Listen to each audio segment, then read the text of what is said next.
ஆச்சி மசாலா எந்த சமையலும் ருசி தேடும் ரகசியம் 20 ரூபாய். தர்பூசணி வயல்ல எலிகள் வராம தடுக்கிறதுக்காக எலி மருந்து வைக்கப்பட்டு அந்த எலி மருந்து அதுதான் சிங்க் பாஸ்பைடு, துத்தநாக பாஸ்பைடு, அது தர்பூசணியில பரவி இந்த உயிரிழப்பை ஏற்படுத்திருக்குமா என்கிற கோணத்திலும் காவல்துறை விசாரணை செய்வதாக அதுல தகவல் வெளியாயிருக்கு.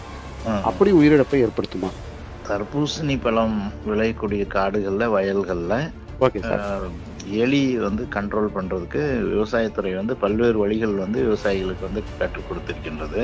Okay sir. ஆனாலும் கூட இது ஒரு எளிதான வழிங்கிறதுனால எலி தொல்லை நிறைய இருக்கிற இடத்துல ஜிங்க் பாஸ்பைடு வைக்கிறது ஒரு நடைமுறையில் இருக்கு. அது பலகாலமா நடைமுறையில் இருக்கு.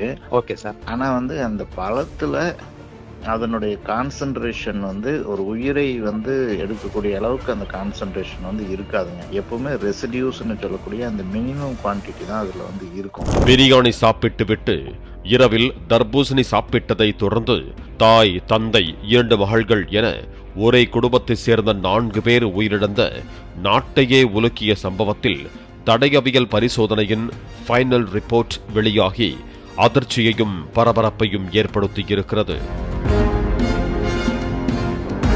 தெற்கு மும்பை ஃபிடோனியில் உள்ள முகல் குடியிருப்பில் வசித்து வந்தவர்கள் 40 வயதான அப்துல்லா தொகாடியா மற்றும் 35 வயதான நசீம் தம்பதியர். இவர்களுக்கு 16 வயதில் ஆயிஷா, 13 வயதில் ஜைனப் என்கிற 2 பெண் குழந்தைகள் இருந்தனர். அப்துல்லா அந்தேரி பகுதியில் செல்போன் உதிரிப்பாகங்கள் கடையை நடத்தி வந்தார்.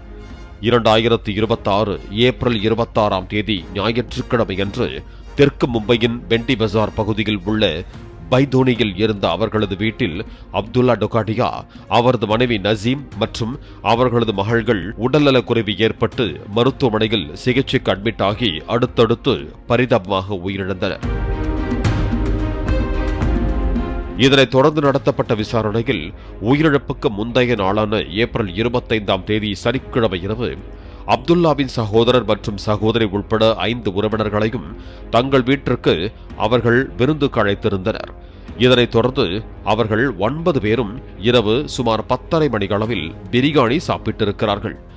நெடுநேரம் பேசிக் கொண்டிருந்த பிறகு நள்ளிரவில் உறவினர்கள் 5 பேரும் வீட்டில் இருந்து புறப்பட்டதாக கூறப்படுகிறது. உறவினர்கள் புறப்பட்ட பிறகு நள்ளிரவு 1 மணியிலிருந்து 1:30 மணியளவில் அப்துல்லா, நசீம், ஆயிஷா, ஜைனப் ஆகிய 4 பேரும் தர்பூசணி சாப்பிட்டதாக தெரிகிறது. இதனைத் தொடர்ந்துதான் மறுநாள் 26ஆம் தேதி ஞாயிற்றுக்கிழமை காலை 5:30 மணி முதல் 6 மணி அளவில் 4 பேருக்கும் வாந்தி மற்றும் வயிற்றுப்போக்கு ஏற்பட்டுள்ளது. முதலில் 4 பேருக்கும் அதே குடியிருப்பில் உள்ள டாக்டர் ஜிகாத் குரேஷி முதலுதவி சிகிச்சை அளித்து பின்னர் அருகில் உள்ள ஜே நகர் மருத்துவமனைக்கு அனுப்பி வைத்ததாக கூறப்பட்டது. இந்த நிலையில் முதலில் இளைய மகள் ஜைனப் 26ஆம் தேதி ஞாயிற்றுக்கிழமை காலை 10:15 மணிக்கு உயிரிழந்த நிலையில் மூத்த மகள் ஆயிஷாவும் நசீமும் அன்று பிற்பகலிலேயே உயிரிழந்தனர். இதனைத் தொடர்ந்து அப்துல்லா அன்று இரவு 10:30 மணி அளவில் உயிரிழந்தார். தாய், தந்தை, 2 மகள்கள் என ஒரே குடும்பத்தை சேர்ந்த 4 பேர் உயிரிழந்தது அதிர்ச்சியையும் பரபரப்பையும் ஏற்படுத்தியது. இதனைத் தொடர்ந்து சந்தேக மரணம் என வழக்கு பதிவு செய்த ஜே மார்க் போலீசார் விசாரணையை தொடங்கினர். அப்போது 25ஆம் தேதி இரவு அப்துல்லா, நசீம் குடும்பத்தாருடன் விருந்தில் கலந்து கொண்டு அவர்கள் சாப்பிட்ட அதே பிரியாணியை சாப்பிட்ட 5 பேரையும் விசாரித்த போது தங்களுக்கு எந்த பாதிப்பும் இல்லை என வாக்குமூலம் அளித்ததாக கூறப்படுகிறது. இதனால் குடும்பத்துடன் பகிர்ந்து கொண்ட இரவு உணவு எந்த பாதிப்பையும் ஏற்படுத்தவில்லை என உறுதி செய்யப்பட்டது. அப்படியென்றால் வேறு என்ன காரணமாக இருக்கும் என விசாரணை செய்தபோது உறங்கச் செல்வதற்கு முன்பு அவர்கள் தர்பூசணி பழத்தை சாப்பிட்டதாக அவர் தங்களிடம் கூறியதாக அப்துல்லாவின் சகோதரர் ஷேக் வாக்குமூலம் அளித்தார். அப்துல்லா, நசீம் குடும்பத்தினர் சாப்பிட்ட தர்பூசணியை இந்த 5 பேரும் சாப்பிடவில்லை என கூறினர். இதனால்தான் தர்பூசணியில் ஏதாவது நச்சுத்தன்மை இருந்ததா, அதனால் உயிரிழப்பு ஏற்பட்டிருக்குமா என்ற கோணத்தில் விசாரணை செய்யப்பட தர்பூசணி சாப்பிட்டதால் குடும்பமே உயிரிழப்பா என பரபரப்பானது. இந்த நிலையில் முதற்கட்ட தடயவியல் பரிசோதனையில் பாதிக்கப்பட்டவர்களின் முக்கிய உறுப்புகளில் சந்தேகத்திற்குரிய மாற்றங்கள் கண்டறியப்பட்டது. அதாவது இறந்தவர்களின் மூளை, இதயம் மற்றும் குடல் ஆகியவை பச்சை நிறமாக மாறியிருந்ததாக தகவல் வெளியானது. இந்த மாற்றம் வழக்கமான ஃபுட் பாய்சன் சிம்டம்களுடன் ஒத்துப்போகவில்லை என அப்போதே மருத்துவ நிபுணர்கள் தெரிவித்தனர். இதைவிட மிக முக்கியமாக அப்துல்லா டொகாடோவின் உடலில் மார்பைன் தடயங்கள் கண்டறியப்பட்டதாக கூறப்பட்டது. இதன் மூலம் அவர்களுக்கு விஷம் கொடுக்கப்பட்டிருக்கலாம் என்ற யூகங்களும் சந்தேகங்களும் வலுத்தன. இதனைத் தொடர்ந்து உணவில் ஏதேனும் நச்சு அல்லது மயக்கமூட்டும் பொருட்கள் இருந்தனவா என்பது குறித்து தெளிவுபடுத்தும் விரிவான அறிக்கையை டெல்லியில் உள்ள ஃபாரன்சிக் சயின்ஸ் லெபார்டரி எனப்படும் தடயவியல் அறிவியல் ஆய்வகத்திடம் இருந்து உணவு பாதுகாப்புத்துறை கோரியிருந்தது. தர்பூசணியில் மயக்க மருந்துகள் அல்லது பிற பொருட்கள் இருந்ததா என்பது குறித்த கேள்விகளுக்கு தடயவியல் ஆய்வகத்தின் அறிக்கை கிடைத்த பின்னரே பதிலளிக்க முடியும் என மும்பை காவல்துறை அதிகாரிகள் தெரிவித்திருந்தனர். தடயவியல் அறிவியல் ஆய்வகத்தின் ஃபைனல் ரிப்போர்ட் 2026 மே 7ஆம் தேதி வியாழக்கிழமை வெளியாகி அதிர்ச்சியையும் பரபரப்பையும் ஏற்படுத்தி உள்ளது. சார், இப்போ தெற்கு மும்பைல சரிங்க, ஒரு குடும்பம் தர்பூசணி சாப்பிட்டு உயிரிழந்ததா ஒரு பெரிய சர்ச்சை ஏற்பட்டுச்சு. ஆமாங்க, 4 பேர் உயிரிழந்து ஒரே. ஆமா, இப்போ அதனுடைய தடயவியல் ரிப்போர்ட் ஃபைனல் ரிப்போர்ட் வெளியாயிருக்கு. அதுல துத்தநாகம் பாஸ்பைடு இருந்ததா சொல்லப்படுது சார். இது எலி பாய்சனுங்க. பெரும்பாலும் எலி கொல்றதுக்காக தான் அதை பயன்படுத்துவாங்க. ஓகேங்க சார், ஓகேங்க சார். இது இது இது இருந்தா என்ன இது நடந்திருக்கும்னு நீங்க நினைக்கிறீங்க சார்? இந்த ஜிங்க் பாஸ்பைடு 2 இவங்க இறந்தவங்களுடைய உடம்புல இருந்து விசரான்னு சொல்லக்கூடிய அந்த ஆர்கன்ஸ், பாடியோட பார்ட்ஸ் எடுத்து டெஸ்ட் பண்ணிருக்காங்க. Okay sir. அதுலயும் ஜிங்க் பாஸ்பைடு பாசிட்டிவ் இருந்திருக்கு. ஓகேங்க சார். தர்பூசணியில மீதி இருந்த பழத்தையும் எடுத்து டெஸ்ட் பண்ணிருக்காங்க. ஓகே. அதுலயும் உங்களுக்கு பாசிட்டிவ் வந்திருக்கு, ஜிங்க் பாஸ்பைடு வந்திருக்கு.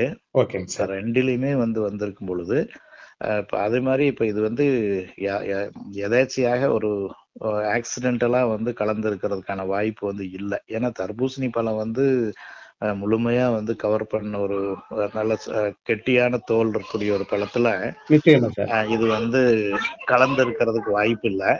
யாராவது அந்த தர்பூசணி பழத்துல இன்ஜெக்ட் பண்ணிருக்கலாம் ஜிங்க் பாஸ்பைட. இன்ஜெக்ட் பண்ணா பார்க்கும்போது தெரியாது. அதுக்கப்புறம் அந்த பழத்தை சாப்பிடும் பொழுது அதை யாரெல்லாம் சாப்பிட்டாங்களோ அவங்க உடம்புல அந்த ஜிங்க் பாஸ்பைடுடைய தாக்கம் இருக்கும். அதுதான் அந்த பழைய போஸ்ட்மார்ட்டம்.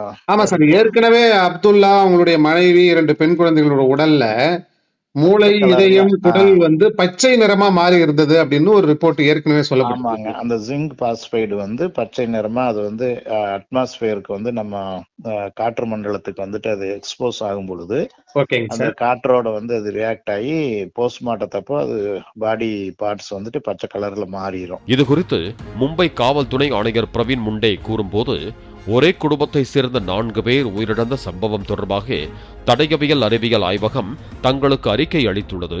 அதில் உயிரிழந்த அனைவரிடம் இருந்தும் எடுக்கப்பட்ட உள் உறுப்புகள், அதாவது கல்லீரல், சிறுநீரகம், மண்ணீரல் மாதிரிகள், வயிறு, பித்தநீர் மற்றும் வயிற்று கொழுப்பு மாதிரிகளில் ஜிங்க் பாஸ்பைடு எனப்படும் துத்தநாக பாஸ்பைடு இருப்பது கண்டறியப்பட்டுள்ளது. அதேபோல அவர்கள் 4 பேரும் சாப்பிட்ட தர்பூசணி மாதிரியிலும் அதே துத்தநாக பாஸ்பைடு இருப்பது உறுதி செய்யப்பட்டுள்ளது. பரிசோதனைக்கு எடுக்கப்பட்ட பிரியாணி உணவு உள்ளிட்ட மற்ற அனைத்து உணவுப் பொருட்களில் துத்தநாக பாஸ்பைடு இல்லை. எனவே இந்த அறிக்கை முழுமையாக ஆய்வு செய்யப்பட்டு தடயவியல் மருத்துவர்களிடம் விசாரிக்கப்பட்டு கலந்தாலோசிக்கப்பட்டு விசாரணை தீவிரப்படுத்தப்படும் என்று தற்போது கூறியுள்ளார். மேலும் விஷம் தொடர்பான வழக்குகளில் வழக்கமாக தேவைப்படும் 10 முதல் 20 சுற்றுகளை விடவும் மிகவும் அதிகமான 54 சுற்று தடயவியல் சோதனைகளுக்கு பிறகே இவ்விஷம் கண்டறியப்பட்டுள்ளது. தடயவியல் அதிகாரிகளின் கூற்றுப்படி பாதிக்கப்பட்டவர்கள் மருத்துவமனைக்கு சேர்வதற்கு முன்பே நச்சுப் பொருளின் பெரும் பகுதியை வாந்தி எடுத்ததால் மிகச் சிறிய அளவிலேயே அது எஞ்சியிருந்தது. இதன் காரணமாக இந்த நீண்ட நேர பரிசோதனை தேவைப்பட்டது எனவும் தடயவியல் நிபுணர்கள் தெரிவித்தனர். இந்த நிலையில் உயிரை கொல்லும் விஷம் நிறைந்த ஜிங்க் பாஸ்பைடு எனப்படும் துத்தநாக பாஸ்பைடு ஆனது தர்பூசணிக்குள் எப்படி வந்தது என்பது குறித்து மும்பை காவல்துறையினர் விசாரிக்க தொடங்கியிருக்கிறார்கள். அதாவது அது பழத்திற்குள் உட்செலுத்தப்பட்டதா அல்லது தர்பூசணி வளர்ந்த வயலிலேயே துத்தநாக பாஸ்பைடால் மாசுபட்டிருந்ததா என்ற கோணத்திலும் விசாரிக்கப்பட்டு வருவதாக தகவல் வெளியாகி உள்ளது. இது குறித்து பொது சுகாதாரத்துறை முன்னாள் இயக்குனர் டாக்டர் குழந்தைசாமி கூறும் போது, தர்பூசணி வயல்ல எலிகள் வராம தடுக்கிறதுக்காக எலி மருந்து வைக்கப்பட்டு அந்த எலி மருந்து அதுதான் வந்து சிங்க் பாஸ்பைடு, துத்தநாக பாஸ்பைடு, அது தர்பூசணியில பரவி இந்த உயிரிழப்பை ஏற்படுத்திருக்குமா என்கிற கோணத்திலும் காவல்துறை விசாரணை செய்வதாக அதுல தகவல் வெளியாயிருக்கு. அப்படி உயிரிழப்பை ஏற்படுத்துமா? தர்பூசணி பழம் விளையக்கூடிய காடுகள்ல, வயல்கள்ல எலி வந்து கண்ட்ரோல் பண்றதுக்கு விவசாயத்துறை வந்து பல்வேறு வழிகள் வந்து விவசாயிகளுக்கு வந்து கற்றுக் கொடுத்திருக்கின்றது. ஆனாலும் கூட வந்து இது வந்து ஒரு எளிதான வழிங்கிறதுனால எலி தொல்லை நிறைய இருக்கிற இடத்துல ஜிங்க் பாஸ்பைடு வந்து வைக்கிறது ஒரு நடைமுறையில இருக்கு. இது பலகாலமா நடைமுறையில இருக்கு. ஆனா வந்து அந்த பழத்துல அதனுடைய கான்சென்ட்ரேஷன் வந்து ஒரு உயிரை வந்து எடுக்கக்கூடிய அளவுக்கு அந்த கான்சென்ட்ரேஷன் வந்து இருக்காதுங்க. எப்பவுமே ரெசிடியூஸ்ன்னு சொல்லக்கூடிய அந்த மினிமம் குவான்டிட்டி தான் அதுல வந்து இருக்கும். Okay sir. அதாவது நீங்க சொல்ற மாதிரி அந்த அந்த பாதுகாப்புக்கு வச்சிருந்தாலும் அது பழத்துக்குள்ள போயிருக்காதுன்னு சொல்ல வரீங்க. பழத்துக்குள்ள போயிருக்காது. ஏன்னா இது வந்து முழு பழங்கள் தான் வந்துட்டு விக்கிறாங்க. அதுக்கப்புறம் வந்து வெட்டி விற்கும் பொழுதும் பாதியா வாங்குவாங்க. அந்த இடத்துல வந்து அழுகுன பழமோ கெட்டு போன பழமோ வந்து முதல்ல வாங்கவே மாட்டாங்க. அது கடையில வந்து அதை கழிச்சு விட்டுருவாங்க. அது அதனால வந்து அந்த மாதிரி வாய்ப்புகள் கிடையாது. ஆனா இன்செக்டிசைடு ரெசிடியூஸ் வந்து நம்ம வந்து சாதாரண டெஸ்டிங் மெத்தட்ல கண்டுபிடிக்க முடியாது. அதுக்குன்னு இருக்கக்கூடிய சில ஸ்பெஷலைஸ்டு எதை வந்து கண்டுபிடிக்க முடியாது சார்? எதை கண்டுபிடிக்க முடியாது? அந்த ட்ரேசஸ், அதாவது ட்ரேசஸ் ரெசிடியூஸ்னு சொல்றோம் இல்லைங்களா, மைன்யூட் குவான்டிட்டியில, அதாவது ரொம்ப கம்மியான அளவுல இருக்கக்கூடிய அந்த வயல்ல இருந்து உணவு வகைகள் மூலமா வருது இல்லைங்களா? ஆமாங்க சார். அது வந்து ரொம்ப வந்து கண்டுபிடிக்க முடியாத அளவுக்கு வந்துட்டு மைன்யூட்டா தான் இருக்கும். Okay sir. அதனாலதான் அதை டெஸ்ட் பண்றதுக்கு ஸ்பெஷலைஸ்டு லெபார்டரி வந்து ஃபொரன்சிக் ஆஸ்பெக்ட்ல போலீஸ் டிபார்ட்மெண்ட்லயும் ஹோம் மினிஸ்ட்ரியிலையும் ஒவ்வொரு ஸ்டேட்லயுமே அந்த லேப் வந்துட்டு இருக்கும். அது இருக்குது. அதே மாதிரி ட்ரீட்மெண்ட் பர்பஸ்க்காக இந்த பெரிய மெடிக்கல் காலேஜ், அந்த all India institute of medical sciences, இதுல எல்லாம் அவங்க தனியா பேஷண்ட்டுக்கு ட்ரீட்மெண்ட் பர்பஸ்க்காகவும் இந்த லேப் வச்சிருப்பாங்க. அப்புறம் உணவுப் பொருள்களை டெஸ்ட் பண்றதுக்கு ஃபுட் லேப்ல வந்து இன்செக்டிசைடு ரெசிடியூஸ் இருந்துச்சுன்னா அந்த பல கண்ட்ரீஸ்ல வந்து அதை வந்து நம்ம இங்கிருந்து ஃபுட் பழங்கள் வந்து எக்ஸ்போர்ட் பண்ணும்போது, அதாவது நீங்க சொல்றது வந்து வெளிப்புறத்திலிருந்து பழத்துக்குள் சென்றிருக்கிறதா அப்படின்னு கண்டுபிடிக்கிறது. வெளிப்புறத்துல இருந்து, அதாவது ஃப்ரூட்ஸ் கண்டாமினேட் ஆயிருக்கா, இந்த ஃப்ரூட்ஸ் மட்டும் கிடையாதுங்க. அரிசி, தானிய வகைகள், பருப்பு, பழ வகைகள், மாம்பழம், திராட்சை, இந்த மாதிரி எல்லாத்துக்குமே வந்து டெஸ்ட் வந்து நம்ம வந்து பண்ணக்கூடிய வசதிகள் வந்துட்டு இருக்கு. அது வந்து வெளிநாடுகள் எல்லாம் பாத்தீங்கன்னா அந்த டெஸ்ட்ல பாஸ் ஆனா தான் அவங்க வந்து அந்த கப்பல், அந்த ஷிப்மெண்டே வந்து நம்ம பொருள்கள் வந்து அங்க அந்த துறைமுகத்துல அல்லது அந்த ஏர்போர்ட்ல இறக்கவே முடியும். ஓகே. இந்த துத்தநாக பாஸ்பைடு, எலி கொல்றதுக்காக வைக்கப்பட்ட துத்தநாக பாஸ்பைடால தான் தர்பூசணியில பரவல அப்படிங்கறத நம்ம எப்படி கான்கிரீட்டா சொல்ல முடியுது சார்? அது 100% வந்து அதை சொல்லலாம். அது எப்படி சார்? கான்சென்ட்ரேஷன், இந்த கான்சென்ட்ரேஷன்ல இது வரைக்கும் எங்கேயுமே அந்த ரிப்போர்ட் கிடையாதுங்க. Okay sir. நீங்க எந்த கான்சென்ட்ரேஷன்ல கான்சென்ட்ரேஷன், அதனுடைய அடர்த்தி, அதாவது உயிரை கொள்ளக்கூடிய அளவுக்கு வந்து அது வந்து ஒரு கலப்படம் உணவுல வந்து கலந்து ஒரு உயிரை கொண்டதாக இது வரைக்கும் எங்கேயும் கிடையாது. Okay sir. அதாவது நீங்க வெளிப்புறத்துல, அதாவது வெளியில வச்சு அதுக்குள்ள அது பரவி உயிரிழப்பு ஏற்படுத்தினது இல்ல. அதாவது அதை வந்து ஒரு இன்ஜெக்ஷன் மூலமா ஒரு டெலிபரேட்டா யாரையாவது வந்து நம்ம வந்து கொலை பண்ற நோக்கத்தோடவோ அல்லது நம்மளே தற்கொலை பண்ற நோக்கத்தோடவோ அது நமக்கு வந்து அது இன்ஜெக்ட் பண்ணிருந்தாலோ அல்லது கட் பண்ணிட்டு அதுக்குள்ள செலுத்தி இருந்தாலோ மட்டும்தான். ஆமாங்க, இப்படி ஆகிருக்கும்ன்றத சொல்ல வரீங்க. வாழைப்பழத்துல வச்சு கொடுப்பாங்க. இந்த தென்னை மரத்துக்கு வைக்கிற தென்னை மரத்துக்கு வண்டுக்கு வைக்கிற மருந்து, செல்பாசா என்னமோ சொல்லுவாங்க. Okay sir. அது மாதிரி வந்து டெலிபரேட்டா பண்ணாதான் உயிரை கொள்ளக்கூடிய அளவுக்கு கான்சென்ட்ரேஷன் வரும். Okay sir. இந்த எலிக்கொல்லி வந்து வெளியில தான் வைக்கிறாங்க. அது வெளியில வந்து சாப்பிட வரும்போதுதான் அந்த எலி வந்து அதை சாப்பிட்டுட்டு சாப்பிட்டுட்டு அது செத்து போயிடும். அது வந்து பழத்து மேலேயோ இது மேலேயோ வைக்க மாட்டாங்க. அது வந்து எலி எந்த இடத்துக்கு வருமோ அந்த எலி பொந்து இருக்கிற இடத்துல, எலி நடமாட்டம் இருக்கிற இடத்துலதான் அதை வைப்பாங்க. சோ பழத்தை ஒட்டியோ அந்த பழத்து மேலேயோ வைக்க மாட்டாங்க. கண்டிப்பா பழத்து மேல வைக்க மாட்டாங்க. குடும்பத்துடன் உயிரை மாய்த்துக் கொள்ளுதல் அல்லது தனிப்பட்ட மன உளைச்சல் சம்பந்தப்பட்டிருக்க கூடுமா என்பது உள்பட சாத்தியமான அனைத்து கோணங்களையும் ஆராய்வதற்காக காவல்துறையினர் அக்குடும்பத்தின் உறவினர்களிடம் இருந்தும் வாக்குமூலங்களை பதிவு செய்து வருவதாகவும் தெரிவித்திருக்கிறார்கள். மேலும் டிஎன் நகர் காவல் நிலையத்தில் 2019ஆம் ஆண்டு பதிவு செய்யப்பட்ட ஒரு மோசடி வழக்கில் அப்துல்லா டொகாடியா ஒரு முக்கிய சாட்சியாக இருந்துள்ளார் என்பதும் தெரிய வந்துள்ளது. இந்த வழக்கில் ஒரு பெண்ணிடம் இருந்து பெற்ற பணத்தை திருப்பித் தராததாக குற்றம் சாட்டப்பட்ட ஒரு ரியல் எஸ்டேட் அதிபர் சம்பந்தப்பட்டிருந்தார். அந்த பணத்தை வசூலிப்பதற்காக அப்துல்லா அனுப்பப்பட்டதாகவும் 2026ஆம் ஆண்டில் விசாரணைக்கு வரவிருக்கும் இந்த வழக்கில் அவர் ஒரு முக்கிய சாட்சியாக கருதப்பட்டதாகவும் கூறப்படுகிறது. இதனால் ஏற்பட்ட நெருக்கடியால் அல்லது சதியால் இப்படி ஒரு மரணம் நிகழ்ந்திருக்குமோ என்ற கோணத்திலும் விசாரிக்கப்பட்டு வருவதாக காவல்துறையினர் தெரிவித்திருந்தனர். அத்தோடு அப்துல்லா குடும்பத்துடன் உணவு சாப்பிட்ட உறவினர்களிடம் மீண்டும் விசாரணை செய்து வருவதாகவும் கூறப்படுகிறது. அப்துல்லா உடல்ல மார்பின் தடயங்கள் இருந்ததாகவும் தகவல் வெளியானது. அது என்ன சார் அது? இது மார்பின் இருந்ததுக்கு 2 வாய்ப்பு இருக்கு. ஒண்ணு மார்பின் அவர் ஏற்கனவே அந்த மருந்துகளை யூஸ் பண்ற பழக்கம் அவருக்கு இருந்ததாங்கிறது நமக்கு தெரியாது. அந்த மாதிரி இருந்திருந்தாலும் அது உடம்புல அந்த ரெசிடியூஸ் இருக்கிறதுக்கு வாய்ப்பு இருக்கு. அல்லது அவர் ஏதோ ஒரு நிர்பந்தத்தால அவர் தற்கொலை பண்ணிக்கணும், நம்ம குடும்பத்தோட தற்கொலை பண்ணிக்கணும்னு ஏதாவது என்ன நெருக்கடி அவங்களுக்கு இருந்ததுன்னு நமக்கு தெரியாது. ஏற்கனவே ஒரு வழக்கில் அவர் சாட்சியா இருக்காருன்னு சொல்லலாம். அந்த மாதிரி இருக்கு. அதுல யாராவது மிரட்டி இருக்கலாம். அது பணம் சம்பந்தப்பட்ட விஷயங்கள்ங்கிறதுனால என்ன வேணாலும் நடக்கலாம். அந்த காலத்துல பணத்துக்காக எது வேணாலும் செய்யலாங்கிற நிலைமையில மக்கள் இருக்காங்க. அதனால அதுல அந்த நெருக்கடிக்கு பயந்து அவர் அந்த மனசு தன்னுடைய மனைவி குழந்தைகளை கொல்றதுக்கு மனசு கேட்காது இல்லைங்களா?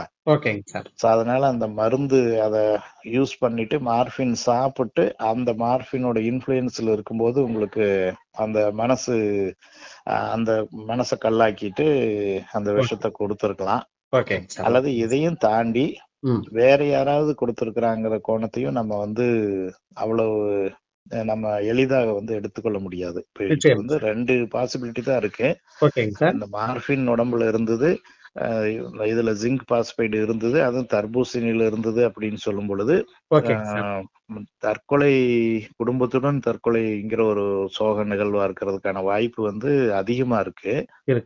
இருந்தாலும் கூட அன்னைக்கு விருந்துல எத்தனை பேர் வந்தாங்க, யாரெல்லாம் அவங்க பேக்ரவுண்ட் என்ன, அவங்களுக்கு இவங்களுக்கு உள்ள கொடுக்கல் வாங்கல் ரிலேஷன்ஸ் எப்படிப்பட்ட அவருடைய உறவினர் அவருடைய சகோதரர் குடும்பம் தான் வந்திருக்கு. அது யாரா இருந்தாலும் சரிங்க. அப்புறம் வேலை செஞ்சவங்க யாராவது இருந்தாங்களா? உணவு எல்லா உணவுமே வீட்டுல தயாரிச்சாங்களா இல்ல வெளியில இருந்து ஏதாவது வாங்கினாங்களா? இதுல இவங்களுக்கு சர்வ் பண்ணது இப்ப பஃபே மாதிரி வச்சு கொடுத்தாங்களா இல்ல யாராவது ஒவ்வொருத்தரும் உட்கார்ந்து டேபிள் உட்கார வச்சு யாராவது சர்வ் பண்ணாங்களா? சர்வ் பண்ணி இருந்தாங்கன்னா இந்த 4 பேருக்கு மட்டும் வர மாதிரி சர்வ் பண்றதுக்கு வாய்ப்பு இருக்கு இல்லைங்களா? ஆனா அவங்க உணவு தானே சாப்பிட்டிருக்காங்க. அவங்க மற்றவர்கள் தர்பூசணி சாப்பிடலன்னு தான் ரிப்போர்ட் வந்திருக்கு. அது டெலிபரேட்டா கலக்குறவங்க இவங்க 4 பேருக்கு மட்டும் கொடுத்துட்டு அந்த உணவு தனியா எடுத்து வச்சிருப்பாங்கல்ல. புரியுது சார். இல்லையா? மத்தவங்க பாதிக்கப்படாது. ஏன்னா தர்பூசணியில தான் அது இருக்குன்னு தர்பூசணியில தான் இருக்குதுங்கிறது நம்ம தர்பூசணியிலயும் இருக்குது. அந்த தர்பூசணி ஃப்ரிட்ஜ்ல வெட்டி வச்சிருக்கும் பொழுது எப்படி வேணாலும் இருக்கலாங்க. ஃப்ரிட்ஜ்ல வெட்டி வச்சிருக்கும் போது இன்ஜெக்ட் பண்ணி அல்லது அவங்க மட்டும் சாப்பிடட்டுங்கிறதுக்காக தர்பூசணியில இன்ஜெக்ட் பண்ணி இருந்திருக்கலாம். நிச்சயமா சார். வேற ஒருத்தர் யாராவது இன்ஜெக்ட் பண்ணி கூட அதை உள்ள வச்சிருந்திருக்கலாம் இல்லைங்களா? யாரு வேணாலும் பண்ணிருக்கலாம். வேலை செய்யறவங்க பண்ணிருக்கலாம். நிச்சயமா சார். அங்க உறவினர்கள் பண்ணி இருந்திருக்கலாம். அதாவது தற்கொலைக்கான வாய்ப்பு அதிகமா இருக்கு. பட் இருந்தாலும் இது கொலையா இருக்கிறதுக்கு வாய்ப்பே இல்லைன்னு நம்ம ஒதுக்கிட முடியாது. அது அவங்க வேலை செஞ்சவங்க, பரிமாறினவங்க, அவங்களுக்குள்ள கொடுக்கல் வாங்கல், உறவு முறை, ஏற்கனவே வேற ஏதாவது இதுக்கு சம்பந்தம் இல்லாத ஏதாவது சம்பவம் நடந்திருக்கா, இந்த மாதிரி எல்லாத்தையுமே தீர சொத்து பிரச்சனைகள் இருக்கா, சொத்து பிரச்சனைகள், இந்த மாதிரி எல்லாத்தையும் தீர விசாரிச்சதுக்கு அப்புறம் தான் ஒரு முடிவுக்கு வர முடியும். நம்மளா ஒரு கன்க்ளூஷனுக்கு வந்துட முடியாது. சார், இப்போ தொடர்ச்சியா எல்லாருக்குமே ஒரு அச்சம் இருந்தது. என்னன்னா பூச்சிக்கொல்லி மருந்துனால இப்படி ஒரு விளைவு ஏற்பட்டிருக்கலாமோன்னு ஒரு பயம் இருந்தது. இப்போ சிங்க் பாஸ்பைடு இருக்குன்னு வந்திருக்கு. ஒருவேளை பூச்சிக்கொல்லி மருந்தா இருந்திருந்தால் தடயவியல் ரிப்போர்ட்ல என்னன்னு வந்திருக்கும் சார்? பூச்சிக்கொல்லி மருந்து இருந்ததுன்னா அது இன்செக்டிசைடு ரெசிடியூஸ், நம்ம செடிக்கு வந்து விவசாயிகள் அடிக்கிறாங்க இல்லையா, பூச்சிக்கொல்லி மருந்தோடைய அந்த மீதி இருக்கக்கூடிய அந்த துகள்கள் இருக்கு இல்லைங்களா, ஆமா சார். அந்த துகள்கள் வந்து இருக்குது. அது இங்கிலீஷ்ல வந்து ஆங்கிலத்துல இன்செக்டிசைடு ரெசிடியூஸ்னு சொல்றது. மிச்ச மீதி இருக்கக்கூடிய அந்த இன்செக்டிசைடுடைய மாலிக்யூல்ஸ் வந்துட்டு உள்ள இருந்திருக்கும், ஓகே சார். துகள்கள் வந்து இருந்திருக்கும். ஓகே அதை சார். வந்து இன்னைக்கு இருக்கக்கூடிய நவீன கருவிகள் மூலமா அதெல்லாம் கண்டுபிடிக்க முடியும். ஸோ அதனாலதான் இன்னைக்கு நம்ம வந்து வெளிநாடுகளுக்கு வந்து ஏற்றுமதி செய்யும் போது, பழங்கள் ஏற்றுமதி செய்யும் பொழுது மாம்பழம் எல்லாம் ஓகே சார். அங்க இப்போ துபாய், அரேபியா அந்த மாதிரி நாடுகள், ஜப்பான் மாதிரி நாடுகளுக்கு அங்கெல்லாம் ரொம்ப சென்சிட்டிவ் எக்யூப்மெண்ட் வச்சிருக்காங்க. ஓகே நீங்க சார். மாம்பழத்துக்கு வந்து மருந்து அடிச்சிருந்திருந்தீங்கன்னா அவங்க வந்து கண்டிப்பா வந்து அதை கண்டுபிடிச்சாங்கன்னா அப்புறம் சரக்கு வந்து திருப்பி அனுப்பிடுவாங்க. சரிங்க சார். ஸோ சரிங்க. அதனாலதான் அவங்க அந்த ஆர்கானிக் ஃபார்ம்ல இருந்து தான் வாங்குவாங்க. இன்செக்டிசைடு, குறிப்பிட்ட இன்செக்டிசைடு ரெசிடியூஸ் வந்து கண்டுபிடிக்கிறதுக்கான டெக்னாலஜி வசதி வந்து எல்லா நாடுகள்லயும் இருக்கு, அதுலயும் ஃபொரன்சிக்லயும் இருக்கு. Okay sir. ஸோ அதனால அதை ஈஸியா கண்டுபிடிச்சிடலாங்க. சரிங்க அது சார். ரெண்டாவது, அப்படியே அந்த இன்செக்டிசைடு ரெசிடியூ இருந்தாலும் அது ஆளை கொள்ற அளவுக்கு டோஸ் அதுல இருக்காதுங்க. ஓகேங்க சார். அது நம்ம ஏற்கனவே சொன்ன மாதிரி பல ஆண்டுகள் வந்து அதை யூஸ் பண்ணும் பொழுது அதனுடைய பாதிப்புகள் வந்து வெளியில தெரியும். இப்போ கொஞ்சம் அச்சம் இல்லாம வந்து தர்பூசணி பழத்தை மக்கள் சாப்பிடலாம். 100% தர்பூசணி பழத்தால வந்து எந்த பாதிப்பு வராது. அது ரொம்ப நல்லது. அது வந்து இந்த வெயில் காலத்துல வந்து அதுல நீர்ச்சத்து நிறைய இருக்கு, சுகர் கம்மியா இருக்கு. சுகர் பேஷண்ட்ஸ் கூட நம்ம வந்து அதை சாப்பிடலாம், சர்க்கரை நோய் உள்ளவர்கள் கூட சாப்பிடலாம். எனவே கோடை காலத்தில் தர்பூசணி பழம் சாப்பிடுவது உடல் நலத்திற்கு ஆரோக்கியமானது.